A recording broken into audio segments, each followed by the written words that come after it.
Assalamu alaikum everyone. Welcome to another new module on Pakistan affairs. It is titled as Land, Society and Resources. In this module, we will talk about the geography of Pakistan, the geostrategic importance of Pakistan, society, cultural mix, how the different ethnicities are alike and how they are not alike, and we will discuss about the energy resources, about the school education and higher education, and other problems that are faced by our country. This is going to be an interesting module, but one thing I must tell you that all these things are around you.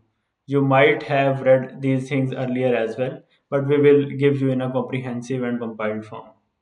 So I think that you will make the most of this module and stay tuned and let's start the module from here.